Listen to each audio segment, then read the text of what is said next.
Le 13 novembre 2015 restera dans les annales comme pas une date où l'avancée, où l'humanité a connu une avancée sur le plan de l'environnement. Eh bien non, parce qu'en ce jour-là, la barbarie humaine a frappé une ville que qualifie Ernest Hemingway de la fête. Paris est une fête. Ici, nous sommes dans le centre, dans l'Institut français, joli cadre dernièrement rénové et que vous allez d'ailleurs apprécier tout à l'heure dans cette émission, pour parler des actions citoyennes. Que font les citoyens un peu avant Paris, mais aussi quelle attente place-t-il dans cette grande conférence, cette messe climatique? Eh bien, c'est de ça que nous parlons aujourd'hui dans cette émission Terre à Terre numéro 4.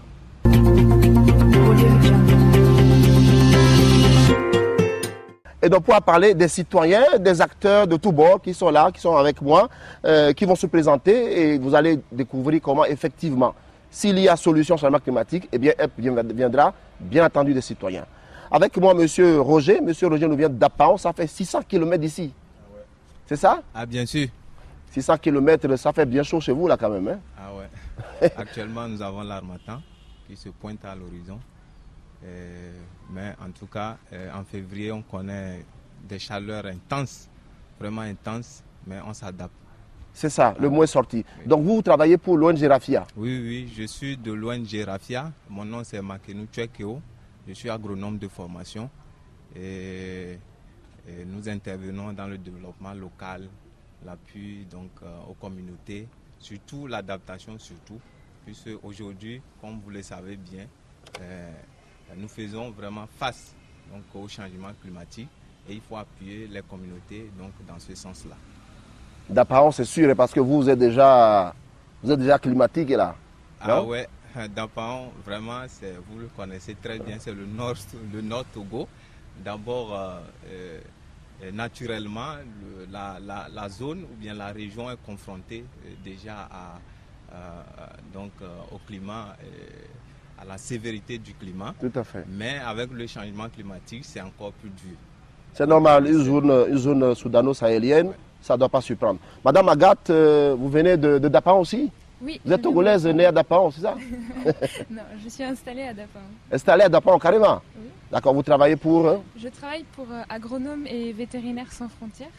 Et donc je suis aussi agronome de formation spécialisée en agroécologie. Et je travaille sur le même projet en agroécologie que mon collègue, qui s'appelle Durabilité et résilience de l'agriculture familiale dans la région des Savanes. Familiale?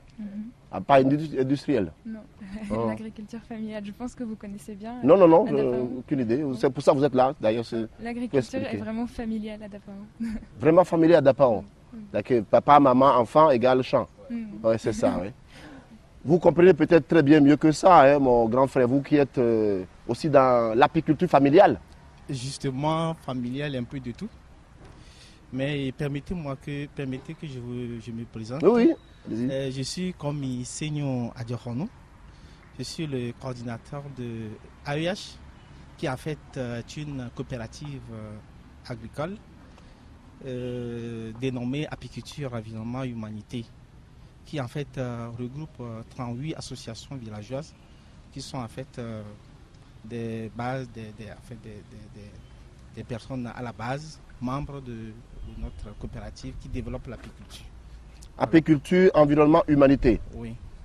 De toute façon, on est là pour la COP21. L'humanité va se retrouver à Paris. On verra ce qu'elle décidera. Justement, dans ce sens, nous faisons des efforts auprès des communautés à la base pour les amener à lutter contre ce changement climatique. Vous avez l'occasion d'en parler. Merci beaucoup. Monsieur Gomado, vous êtes un élément important de poids dans cette émission parce que vous représentez justement une entreprise privée qui fait beaucoup d'efforts aussi pour un peu contenir ces émissions. Vous travaillez pour Heidelberg Cement. Et effectivement, je suis Gomado Kwame Blancpo, je suis le chargé de la responsabilité sociétale au niveau de la fondation Heidelberg Cement au Togo. Le groupe Heidelberg Cement au Togo a 3 sociétés au Togo, Mais mes interventions seront liées spécialement à Scan Togo, qui est une société basée à Sikakondi, au niveau de Tablebo, et qui produit journalièrement 5000 tonnes de clinker. Et donc, non, on ne va pas parler de Lomé, mais on va parler de Tablebo. C'est ça, de Tablebo, puisque nos actions au niveau de la protection de l'environnement sont liées à l'exploitation de la carrière de calcaire. C'est bien. On apprécie que des entreprises togolaises, des entreprises privées s'investissent aussi dans le combat. Monsieur Togbonou Kofi, vous travaillez pour le cabinet JAD Consulting, justement qui accompagne ces acteurs privés à pouvoir s'investir aussi dans la prise en compte de leurs responsabilités sociétales. Oui, tout à fait. Merci beaucoup. Togbonou Kofi Sémignon du bureau d'études de JAD Consulting. Effectivement, notre cabinet accompagne plusieurs promoteurs, sinon plusieurs entreprises, sur le plan de l'environnement, santé, sécurité au travail, responsabilité sociétale en général. Et je suis présent sur ce plateau justement pour le projet pour la société Scan Togo que nous accompagnons depuis la genèse du projet même, avant le premier coup de pioche, jusqu'à ce que l'entreprise, l'usine ne fonctionne aujourd'hui.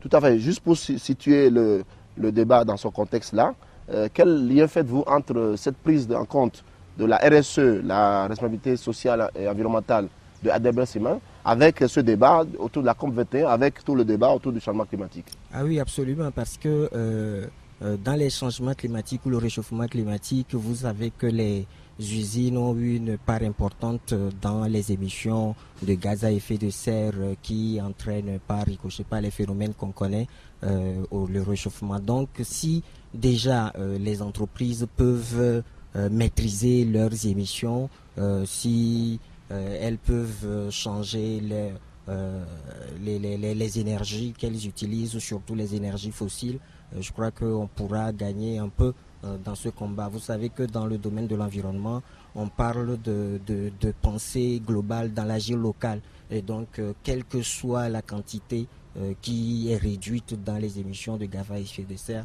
ça va avoir une incidence certaine sur le réchauffement climatique. Donc bientôt Scan Togo alimenté par l'énergie solaire? Pas forcément, c'est-à-dire qu'il y a tout un ensemble de mesures qui ont été prises dès le début de l'implantation de cette usine-là, qui font aujourd'hui que cette société maîtrise plus ou moins bien les énergies et donc limite aussi ces rejets atmosphériques. Je crois qu'on aura l'occasion de revenir sur ces détails au cours de cette émission. Tout à fait, merci. La 21e conférence des partis qui sont signataires ou partis à la Convention cadre des Nations Unies sur le changement climatique se tient donc à Paris et c'est du 30 novembre 2015 au 11 décembre 2015. Ce sera au Bourget, je connais, j'ai vécu là-bas. Vous connaissez aussi M. Agbonou? Non? Vous ne connaissez pas? Voilà, je connais le Bourget, c'est là-bas nous allons nous retrouver. On attend des milliers de personnes, même si l'humanité négative a tenté d'empêcher cela, eh bien on sera à Paris. Mais pourquoi allons-nous à Paris? Quels sont les pouvoirs en face? Quelle dynamique va pouvoir se dérouler là-bas? Et quelles sont les forces en présence? Suivez cet élément reporter et nous revenons dans l'émission Terre à Terre.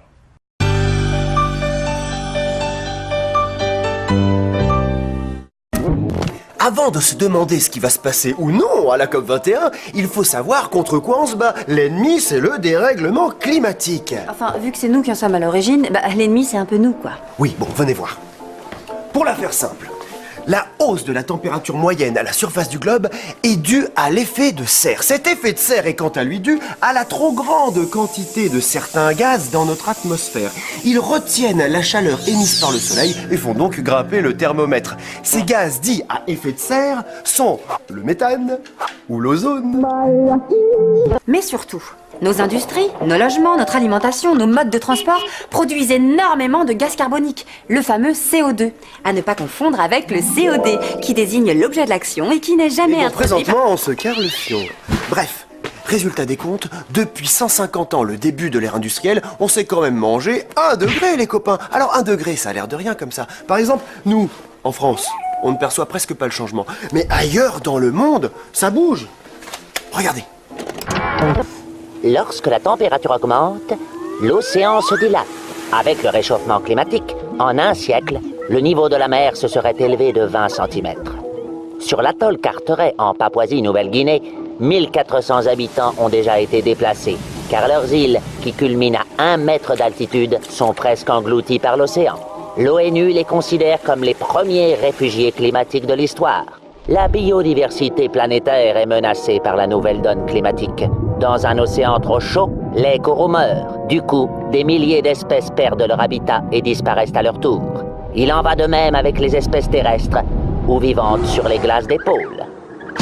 En outre, les phénomènes météo violents comme les typhons et les ouragans risquent de se multiplier.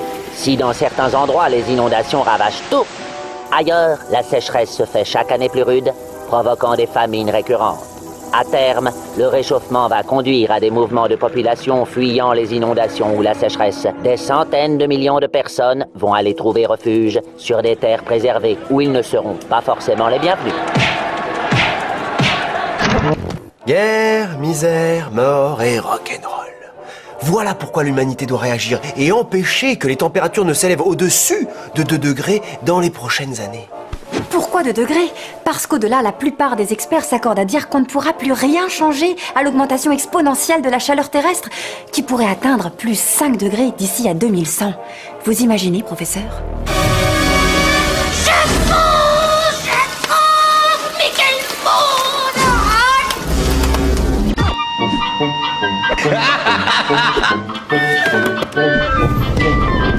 La COP21, ça va être chaud. Pour certains observateurs, la conférence des partis qui se tiendra fin 2015 à Paris est vouée à l'échec. Il faut dire que les précédentes COP n'ont pas abouti à grand-chose. On se souvient notamment de la COP 3 à Kyoto en 1997, dont le protocole n'a pas franchement été respecté. Et pourquoi elles fonctionnent pas, les COP, hein? D'abord... Pour sauver le climat, il faut faire des compromis, voire des sacrifices, et jusqu'à présent, personne n'accepte d'en faire. Les COP, hein? D'abord... Les copains, d'abord... Brassens. Voici le problème. Comment expliquer aux pays du Golfe, dont le pétrole est la seule richesse, qu'il faut arrêter d'utiliser les énergies fossiles? Comment expliquer aux États les plus pauvres d'Afrique qu'ils doivent investir beaucoup d'argent dans les énergies renouvelables alors qu'ils n'ont même pas les moyens de nourrir ou de soigner leur population? Mais comment? Ensuite, comment expliquer aux classes moyennes émergentes de Chine que non, en fait, il faut arrêter de tendre vers un niveau de vie à l'européenne et stopper la croissance du pays? Enfin, comment demander à un Américain de faire des efforts alors que lui ne subit pas directement les catastrophes liées à ces quelques degrés de plus? You didn't say the magic word. En gros, tout le monde est d'accord pour agir, mais aucun pays ne veut être lésé plus qu'un autre. Surtout ceux qui n'émettent presque pas de gaz à effet de serre. Et oui, c'est pas faux, seulement pour la première fois dans l'histoire de l'humanité, nous devons nous battre non pas les uns contre les autres, mais ensemble contre les habitudes que le système consumériste nous oblige à prendre depuis bien trop longtemps. Évidemment, l'espèce humaine, c'est comme un fumeur en voie de repentance. Elle sait qu'elle doit arrêter les conneries, mais elle est accro aux bagnoles, aux voyages en avion, à l'électronique, à la nourriture en surabondance. C'est plus fort qu'elle. Eh oui, vous avez raison, ma petite Sophie.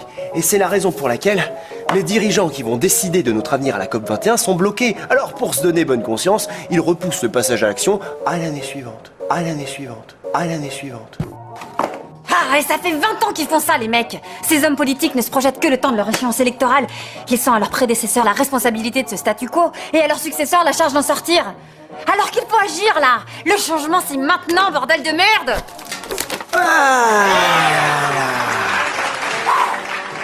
Le changement, c'est maintenant. C'est pas déjà pris, ça? Oui, mais moi, c'est le changement, c'est maintenant, bordel de merde.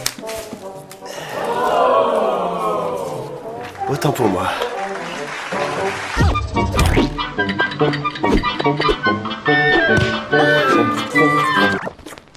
Allons mes petits chasseurs-cueilleurs, on va pas se laisser aller. Il y a quand même de l'espoir. L'objectif de cette COP21, c'est que chacun des 195 pays pose sur papier ses engagements proportionnels à sa responsabilité dans les émissions de gaz à effet de serre. Imaginez seulement que la Chine, l'Inde et les États-Unis prennent des mesures sérieuses. Et c'est parti. Changer nos modes de consommation et de production d'énergie est bénéfique à tout point de vue.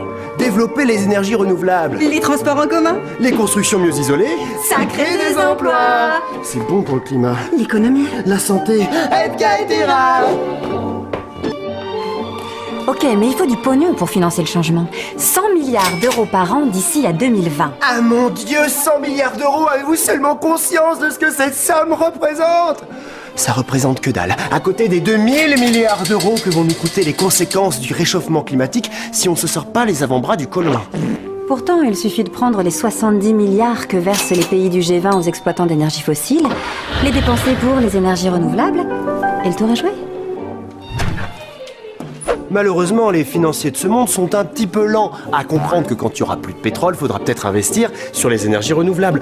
En attendant que la finance sauve la planète... Après l'avoir bien niqué. Il faut bien trouver ces 100 milliards d'euros pour financer la lutte contre le réchauffement climatique. Et des solutions existent. Augmenter le prix du carbone afin d'impacter suffisamment les industriels. À partir de 30 € la tonne, les mecs devraient commencer à faire la gueule.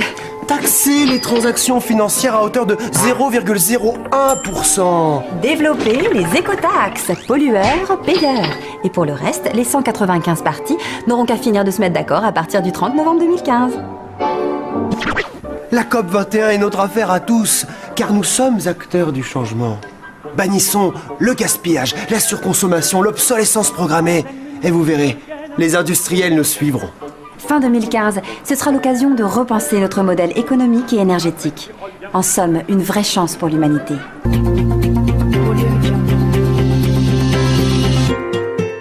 Et voilà, j'espère que vous avez pu apprécier cet élément du professeur Lefeuille, donc qui, depuis des années, explique un peu en langage terre à terre, même si quelques images vous ont sans doute choqué, eh bien, acceptez que c'est l'humanité qui s'exprime sur le changement climatique. Nous sommes dans l'enceinte de l'Institut français de Lomé, cadre formidable que je vous invite tous à venir voir dans la semaine ou le mois du changement climatique. Monsieur Roger, vous venez de Rafia, vous avez suivi aussi cette émission, et il a mis l'accent sur l'importance des actions des citoyens. Alors, Rafia à Dapan met ses actions depuis longtemps, et depuis quelques temps, vous êtes spécialisé, vous commencez à mener des actions dans le cadre d'appuyer les petits paysans, donc ces paysans qui nourrissent le monde, à changer leur forme d'agriculture. Expliquez-nous comment ça se passe concrètement. Ouais, comme vous venez de le dire, Rafia intervient depuis plus d'une vingtaine d'années dans la région des Savanes et nous appuyons les petits producteurs, l'agriculture familiale dans son ensemble. Et comme vous le savez, depuis un certain temps, nous sommes confrontés à ce problème de changement climatique et nous intervenons beaucoup dans l'agriculture familiale en donc diffusant certaines pratiques agricoles qui donc permet donc à ces producteurs de s'adapter donc au changement climatique. Et comme pratique agricole que nous diffusons et que je peux citer, l'agroforesterie par exemple, que nous diffusons donc au niveau donc des pratiques de l'agriculture familiale. Nous diffusons l'agroforesterie qui est une pratique vraiment d'avenir parce que pour nous le stockage de carbone, la réduction des gaz à effet de serre ne peut donc se faire sans par exemple l'agroforesterie, puisque l'agroforesterie permet de stocker vraiment le carbone qui est contenu donc dans l'environnement. Nous appuyons également les producteurs dans certains aménagements de conservation de l'eau et des sols, que sont les cordons pierreux par exemple. Et donc ces aménagements permettent en fait de réduire le ruissellement de l'eau et de conserver un tant soit peu donc l'eau pour les producteurs.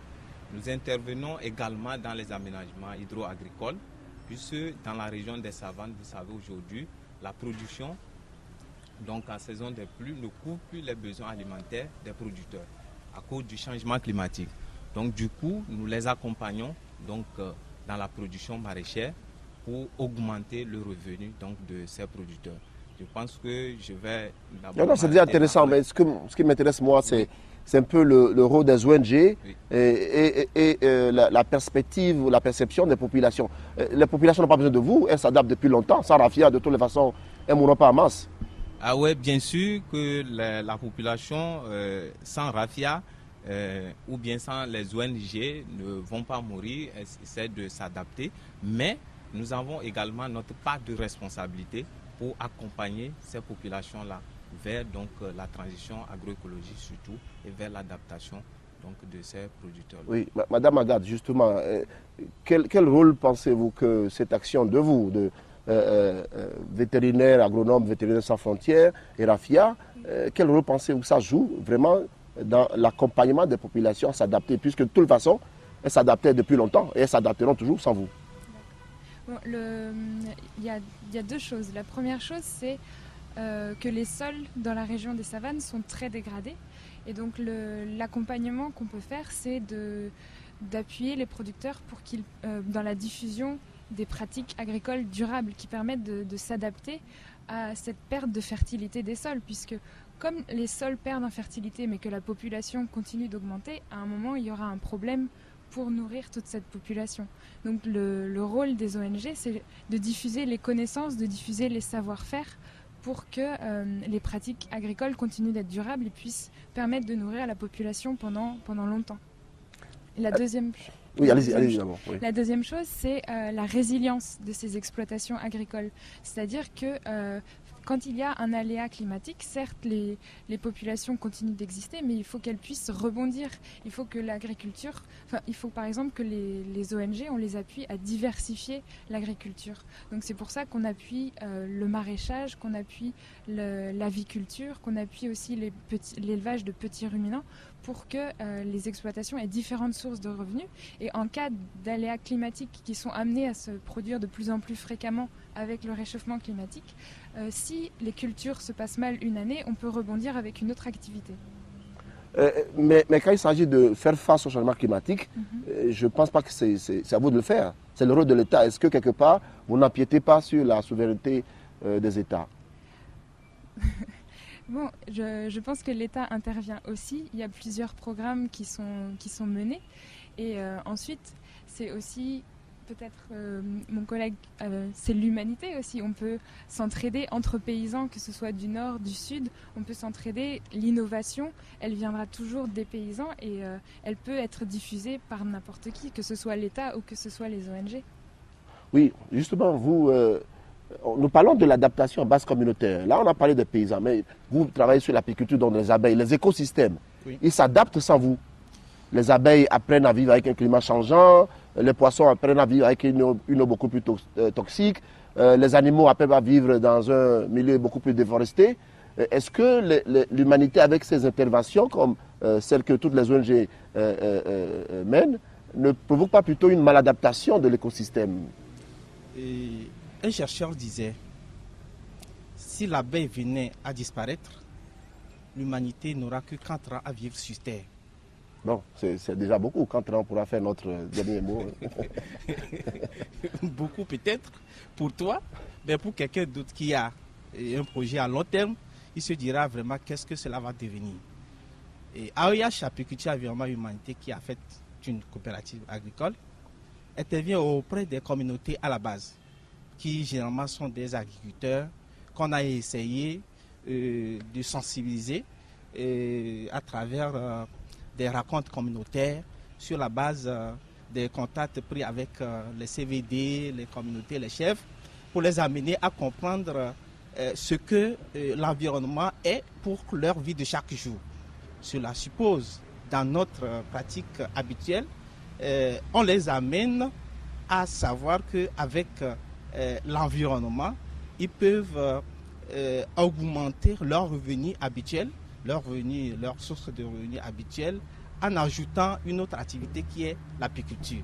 C'est ainsi que nous les amenons petit à petit à savoir que sans l'environnement sain, sans l'environnement où vraiment tout est nickel, l'apiculture ne peut pas marcher. Et si jamais ils développaient cette apiculture, ils peuvent aussi gagner des revenus rentables et puis rentabiliser. Non, exploiter davantage les écosystèmes, l'environnement, pour nourrir les hommes. Pour nourrir les hommes. Et c'est là où vraiment l'humanité tire profit. Voilà pourquoi nous disons apiculture, environnement, humanité. Parce que sans l'environnement, l'apiculture ne peut pas. Mais votre apiculture, oui. Quelle différence y a-t-il entre celle-là et celle que pratique le président de Borgou, qui lui, depuis des générations, pratiquait aussi l'apiculture? En fait, c'est juste une amélioration qu'on a apportée à ce que nous leur disons, nous leur faisons. En fait, c'est une apiculture modernisée et sur la base des techniques que nous leur enseignons, que nous leur donnons à travers des séances de formation. Ils arrivent à connaître le langage de vie des abeilles et puis arrivent à agir sur elles et puis à partir de là, elles tirent profit. Justement, les gens de Korbangou et autres, ils tirent du miel, mais en abattant les arbres. Du coup, en agissant ainsi, ils détruisent la forêt sans le savoir. C'est un peu à travers nos sensibilisations qu'on les a menés à comprendre qu'en faisant ça, ils finissent par détruire la forêt et un jour arrivera, ils n'en trouveront plus. Aujourd'hui, le miel est vraiment cher sur le marché parce que quoi, ce n'est plus abondant par le passé. Donc voilà un effet que nous donnons à travers nos actions auprès des communautés. De toute façon, ma question est restée et je sais que M. Kogbonou se prépare à ça. Mais nous parlons d'agroécologie, oui, d'agriculture intelligente, durable, etc. Oui. Mais nous sommes 6 millions de voisins ici. On sera 10 milliards en 2050 ici, là au Togo. Oui. J'ai avec moi un monsieur qui fait la promotion de l'agroécologie aussi. Il semble que très récemment, il y a eu une mise en synergie des acteurs de l'agroécologie. Mais une seule question que je vais poser à notre ami Bamileke, hein? Où il est Bantou. Voilà, vous allez vous présenter, vous répondez à ma question. Oui. L'agroécologie permettra-t-elle de nourrir tous les Togolais?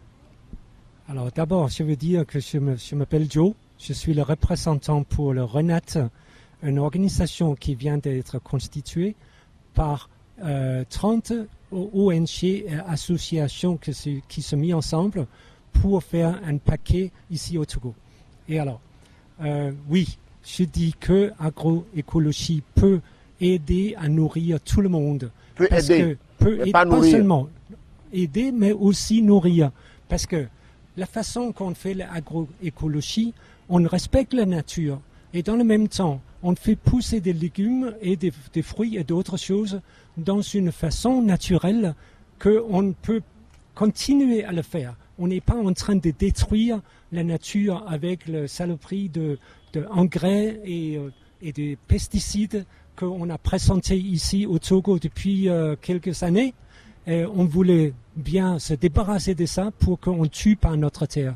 Et c'est une des raisons pour lesquelles on s'est mis ensemble pour combattre le Monsanto et toutes ces autres compagnies qui essayent à faire de profit sur le pauvre fermier qui vit ici au Togo en disant avec nous, vous pouvez produire beaucoup plus, mais ce n'est pas la vérité. Il va le pauvrir et il va bouffer leur champ et il va bouffer leur sang. Merci. C'est très gentil, merci beaucoup. On peut quand même l'applaudir parce que c'est un message, un discours qui va bien sonner dans certains milieux au Togo.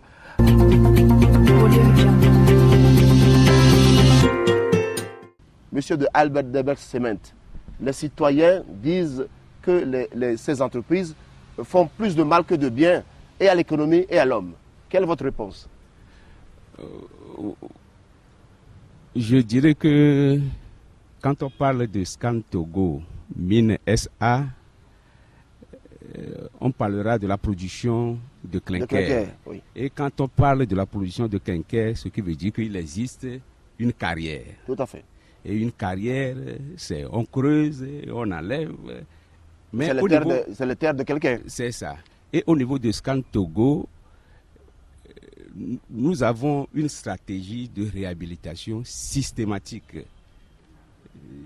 de la carrière et surtout de la zone qui est arrivée en fait d'exploitation. Donc systématiquement... C'est où ça, à Tablebo? J'ai pas encore vu de... À Tablebo et plus précisément à Sikakondi. Ah mais il faut qu'on aille voir. Pour arriver à atteindre cet objectif, Scan Togo a mis en place un site pépinière pour la production des jeunes plants. Et pour la production des jeunes plants, l'approche retenue est participative. Ce n'est pas que Scan Togo s'assoit dans son bureau pour dire que je vais planter telle espèce et telle espèce. Nous avons travaillé avec l'université de Lomé, avec l'Office de développement et d'exploitation des forêts, ODEF. Nous avons travaillé avec la direction préfectorale de l'environnement basée à Tablibo. Nous avons travaillé avec les populations pour identifier les espèces à cultiver au niveau de la pépinière. Et l'approche également, c'est de reboiser seulement la carrière, mais également faire promouvoir dans la zone l'agroforesterie, puisque nous avons défriché une superficie donnée, mais nous allons reboiser le double, soit 1250 hectares. Donc, ce qui veut dire que ça dépasse l'espace que couvre l'usine. D'accord, restauration de la carrière, formidable. Maintenant, l'impact sur l'homme, toutes les émissions que dégagent vos entreprises à Tablibo, ça se voit à 15 km de loin. Non, effectivement, par exemple, quand on reboise la carrière, nous allons redonner la terre fertile. Non, mais les polluants chimiques qui sortent de vos usines, ça, les arbres ne le captent pas. Non, tout d'abord, par exemple, au niveau de Scan Togo, nous avons tout un système de filtres qui retient les gaz et les débris et les rejette, par exemple, au niveau de notre four. Et tout ça, c'est mélangé avec le clinker. Mais quand même, à notre niveau, c'est l'espace, la superficie défrichée et que nous allons reconstituer et redonner ça à la population. Et la population participe effectivement à cette activité-là. Et l'agroforesterie dont nous parlons à 3 dimensions, dans un premier temps, c'est remédier à la coupe anarchique des arbres, non pas par Scan Togo, mais par la population pour la fabrication du charbon de bois, le bois de chauffe, et également l'agroforesterie, c'est pour lutter contre l'érosion, la dégradation des sols, et également la troisième dimension, c'est permettre aux paysans d'avoir une source additionnelle et qui va les faire intéresser, même s'ils ne sont pas là. Si je vous comprends, je vous coupe mes excuses. Donc la responsabilité sociétale de ADB Cement s'exécute que par la restauration des sols. Parce que là, vous ne me parlez que d'agroforesterie. Non, alors que ce que vous êtes, nous, c'est les régies industrielles, c'est l'impact sur la population. Ce sont ces populations qui ont envie de vous voir disparaître de leur sol, monsieur. Non, effectivement, au niveau de Scan Togo, il y a des mesures qui sont prises par rapport aux recommandations du rapport de l'étude d'impact environnemental. Donc, la gestion des eaux usées se fait dans les normes, et le rejet dans la nature, puisque au niveau de Scan Togo, on a un bassin de décantation pour épurer les eaux usées avant leur rejet dans la nature. J'aimerais que le consultant puisse peut-être, pour nous permettre de mieux comprendre ici, nous parlons de la mobilisation citoyenne vers la COP21, et c'est bien de mettre l'accent sur ce que font aussi le privé, parce que le privé a un rôle important à jouer, acteur majeur, n'est-ce pas, dans les émissions. Alors, quel est le paquet de mesures sociales et environnementales que vous avez proposées, par exemple, à cette entreprise? Oui, d'abord, il faudra préciser une chose. L'environnement, c'est un peu plurivoque, où nous avons différentes composantes, l'air, l'eau, le sol, la faune, la flore, les hommes et puis les interactions. Donc ça, prioritairement, il faut le définir. Maintenant, comme on est en train de parler du réchauffement climatique, donc cela montre qu'on parle des gaz à effet de serre qui ont un effet, qui retiennent les rayonnements solaires et qui engendrent le réchauffement climatique sur une longue période pendant le changement climatique. Maintenant, par rapport à ce que M. Gomado vient de dire, c'est très clair. Les actions de Scan Togo sont identifiables sur plusieurs plans. D'accord? Donc, nous avons au début de la carrière, il y a eu, on a enlevé le couvert végétal, donc on veut remettre en place, etc., pour reconstituer le puits de carbone, pour séquestrer le CO2. Maintenant, pour les émissions de gaz nocifs, des gaz à effet de serre, comme il a dit, le NOx, le CO2, au niveau de leur cheminée, il y a des filtres qui sont installés et qui retiennent ces émissions-là. Et l'usine s'est dotée d'instruments performants pour faire le relevé de ces émissions-là chaque mois. Et parce que l'usine est en partenariat avec des institutions internationales et donc elle se doit de respecter certaines normes. Et donc les mesures qui sont faites sont répertoriées. S'il y a des dépassements de seuil, donc des mesures correctives sont immédiatement apportées. Donc ça, c'est ce qui concerne les émissions. Maintenant, au niveau de l'utilisation de l'énergie, parce que vous savez, une usine, ça va utiliser du charbon, et les charbons, etc. Donc l'usine actuellement fait une étude pour voir s'il est possible d'utiliser des combustibles alternatifs pour éviter d'utiliser les combustibles fossiles. Donc on va bientôt voir des pneus usés qui peuvent être utilisés là-bas, des huiles usées qui sont récupérées, qui peuvent être utilisées. Le seul problème, c'est de voir si on commence à utiliser ces énergies, ces combustibles alternatifs. Est-ce qu'on en aura suffisamment pour faire tourner l'usine? Est-ce qu'il y a des filières qui sont organisées et qui permettent à ce que l'usine puisse continuer par tourner? Parce que ceux qui ont conçu cette usine-là ont conçu de façon à ce que ça peut utiliser le charbon qu'on connaît et puis d'autres combustibles, etc. Je lui posais tout à l'heure ma question, je reviens, on va clore cette étape. Alors justement, c'est depuis les années indépendance que Adelbert est venu là. Et c'est en octobre dernier, là ça fait juste un an à peu près, qu'on s'est rendu compte que, écoutez, eh bien, nous sommes en train de faire le business et ce faisant aussi, nous causons un tort parfois irrémédiable dans l'environnement. Pourquoi ça a pris autant de temps pour que Adelbert Cement ou Scan Togo puissent s'engager sur la voie de la production intelligente? Ah oui, c'est que il y a une évolution du corpus juridique sur l'environnement au Togo, même si le Togo fait partie des tout premiers pays à avoir le ministère de l'Environnement, loi cadre de l'environnement. Avec la loi cadre de 2008, la loi cadre sur l'environnement, où les études d'impact ont été rendues obligatoires pour toutes les nouvelles entreprises et puis les audits environnementaux pour les usines qui existaient au Togo bien avant cette date-là. Et donc Scan Togo fait partie des nouvelles unités qui ont été installées après l'entrée en vigueur de cette loi cadre. C'est pour ça que les études d'impact ont été faites. Maintenant, Heidelberg Cement, comme c'est une multinationale, elle a des normes au niveau du groupe qui sont appliquées un peu partout dans les pays. Et au Togo, à Simtogo qui existait avant la mise en œuvre, avant la loi cadre, a été obligé également de faire un audit en environnement pour corriger justement tout ce qui n'était pas conforme à la réglementation. Donc le sentiment des citoyens, c'est un sentiment partagé, que les usines polluent beaucoup plus, etc. Mais elles ne payent rien, il n'y a rien qui arrive aux populations, les gens tapent les beaux, ne sont pas très contents. Voilà, le format de cette émission ne permet pas de revenir sur tout ce qui a été fait à Et on ne voulons pas non plus évoquer les derniers événements non plus.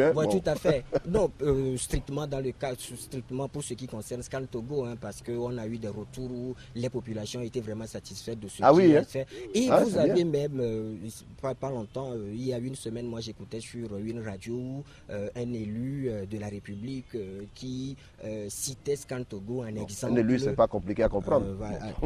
Oui, non, il a envie de répondre sur la question là. Des citoyens qui estiment que vous venez tout payer, vous ne laissez rien. Non, comme d'accord, mais c'est pour cela que le groupe Heidelberg Cement a créé la fondation. Et la fondation accompagne les communautés locales dans leur processus de développement. Le vendredi 27 novembre prochain, on va inaugurer un centre d'entrepreneuriat que la Fondation a construit pour accompagner les groupements dans leur processus d'évolution vers une entreprise agricole en tant que telle. Et nous avons installé, par exemple, dans 5 villages des kiosques solaires pour la promotion de l'utilisation du panneau solaire et autres là. Nous avons donné de l'eau potable à 5 villages, mais nous continuons et déjà pour 2016, nous avons encore voté un budget de plus de 250 millions. Nous remercions le représentant de Adelbert Semen, n'est-ce pas, sur les efforts que font les entreprises privées, notamment Scan Togo, dans la réduction de ces émissions, mais aussi dans la prise en compte de ces impacts négatifs et sur l'homme et sur l'environnement.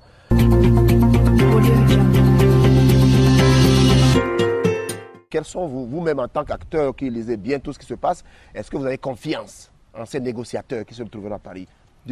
Entendu que depuis 1995, où le protocole de Kyoto est mis en vigueur, ou depuis 1992, où les conventions ont été élaborées, on n'a rien vu. Est-ce que vous avez confiance en tant que citoyenne? Moi, ce que j'attendrais vraiment de la COP21, c'est cet échange d'idées, cette fourmilière qu'il y a au niveau des innovations qui peuvent être menées sur tous les fronts pour l'adaptation, mais aussi la mitigation du réchauffement climatique et des émissions de carbone. Mais j'attends pas vraiment quelque chose des officiels. C'est plutôt de la base que viendra le changement. Peut-être la partie, la foire aux solutions à Paris, peut-être on pourra avoir, comme vous dites, une fourmilière, n'est-ce pas, d'idées, de solutions, etc. Peut-être ça peut être... si vous allez à Paris, c'est là où vous irez sans doute. Oh, moi, je serai à Dapao. Vous serez à Dapao. Voilà, bonne COP à Dapao. Voilà, apiculture, environnement, humanité. Vous n'irez pas à Paris, non? Non, je n'irai pas à Paris. Heureusement, ça vous fait moins d'émissions. Justement. Mais quand même, est-ce que vous placez des attentes dans cette COP, Oui, en fait, il faut reconnaître que c'est des actions qui vont amener l'humanité à se dire qu'il y a quelque chose et à comprendre leur action dans le processus. En fait, je voudrais dire juste dans tout ceci que c'est un processus. Mais il faut que, au niveau de la COP 21, au niveau de la tête de la conférence qui va se dérouler, que la base soit vraiment impliquée dans ce processus. Hélas, la marche mondiale a été annulée, mais Noël et les fêtes de fin d'année, ça c'est maintenu, hein, c'est pas... Hein, mais la marche n'aura pas lieu, donc la base... Bon. N'est pas aussi... Non, la mobilisation citoyenne ne pourra plus avoir lieu, malheureusement. Mais pourtant, il faut quand même qu'à un moment donné, qu'ils s'arrêtent pour réfléchir. Sans cela, j'imagine ce que cela va donner si la base vraiment n'est pas impliquée. C'est là où moi, mon doute se situe. Voilà. C'est bien. Les privés seront présents aussi. Hein, ils s'annoncent déjà beaucoup. Hein. D'ailleurs, on craint même que cette COP ne soit pas une COP industrielle rachetée par EDF, Gaz de France, Suez et tout ça. Adelberg, vous n'y serez pas, non?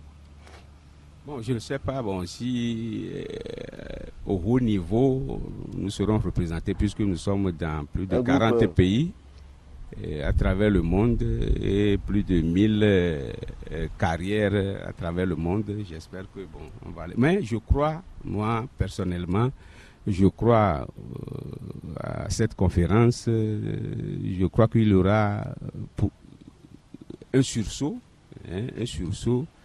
mondial pour qu'on puisse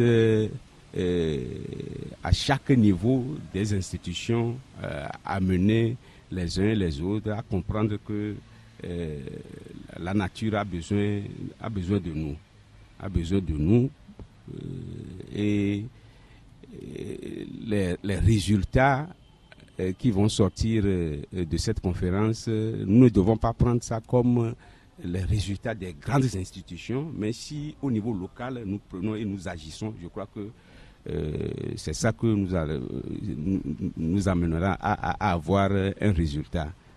Merci. Vous avez écouté les enfants, ils se disent il semble que ceux qui sont responsables, ils veulent mettre la charge de la lutte contre le problème sur nous autres les pauvres. Qu'est-ce que vous avez à dire à ça? Oui, je partage parfaitement ce sentiment et je crois que mon opinion rejoint ma copanéaliste. Je n'attends pas non plus grand-chose de cette COP21, pas grand-chose. Nous qui sommes des prestataires de services sur le terrain, nous avons besoin énormément de technologies pour aider nos clients à améliorer, à maîtriser leurs émissions, à gérer leurs déchets, etc. Et lutter contre les changements climatiques, ce n'est pas que fixer des cibles, des objectifs à atteindre, mais c'est également se donner les moyens de pouvoir atteindre ces objectifs-là. Et je ne vois pas très bien le Togo revenir de cette COP avec dans sa valise des moyens conséquents pour que la technologie soit mise en branle, etc., vulgarisée chez nous pour qu'on protège notre environnement. Par contre, je crois que au niveau local, au niveau individuel, nous avons des attitudes à adopter pour protéger notre climat parce que le changement climatique, nous sommes les premiers à payer les prix forts. Donc je n'attends rien de cette COP-là, mais on ne doit pas pour autant baisser les bras sur le plan national, sur le plan local pour aider à l'amélioration. Ça, c'est la voix des citoyens d'Apaon et Paris, ça fait une sacrée distance.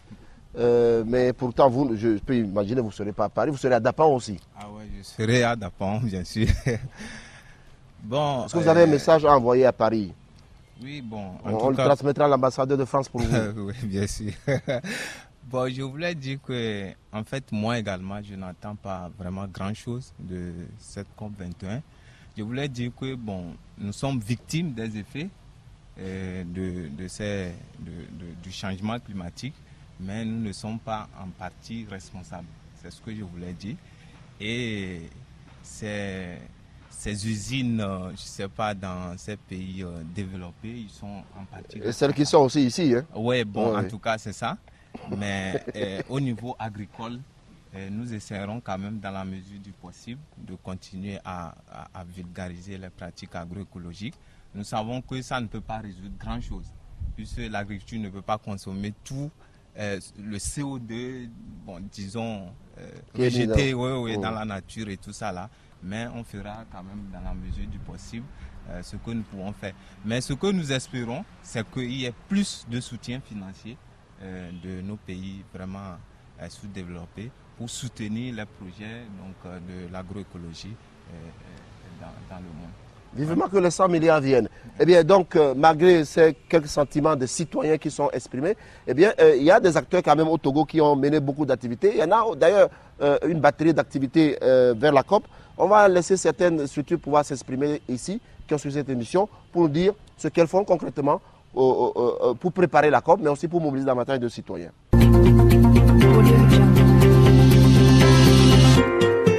Action 2015, c'est une coalition qui rassemble plusieurs associations.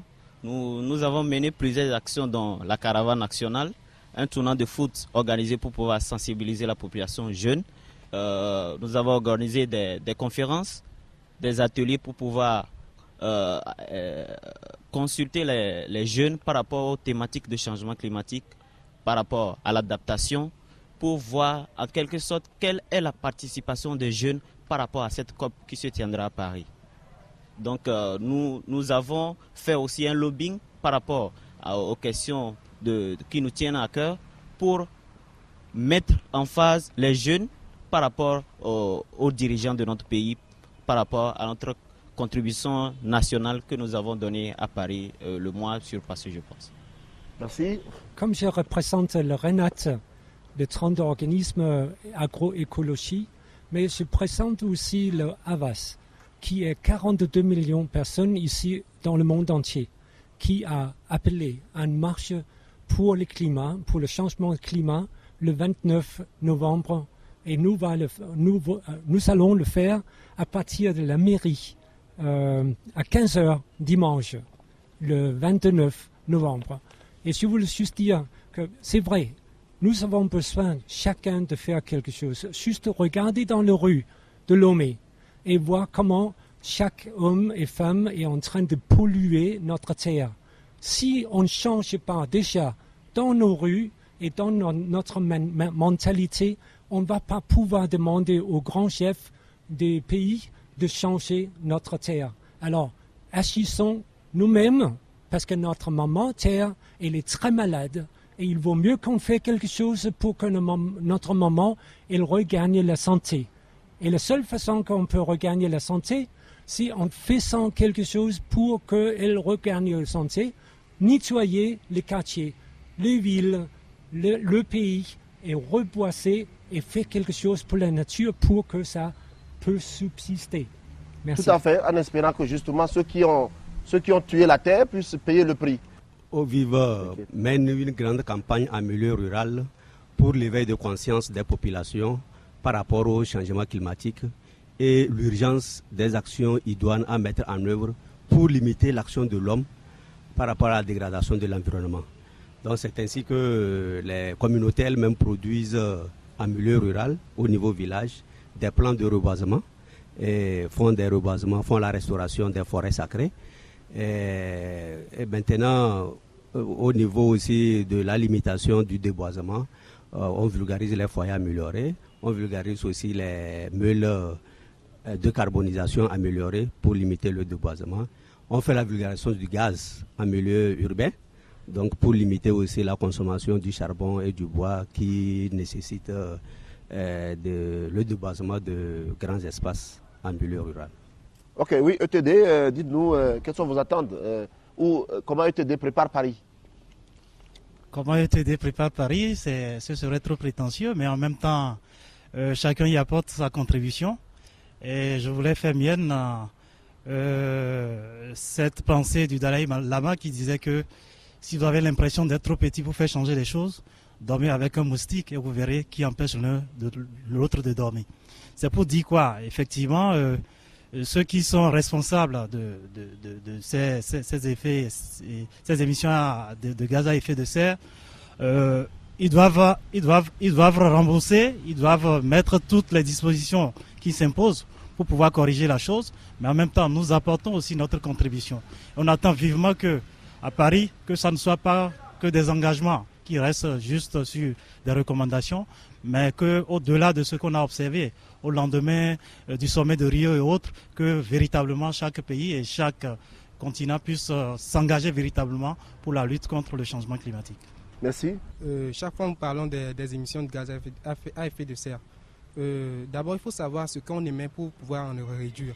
Donc, Vision Solidaire est là avec sa guide méthodologique de la réalisation d'un bilan de gaz à effet de serre.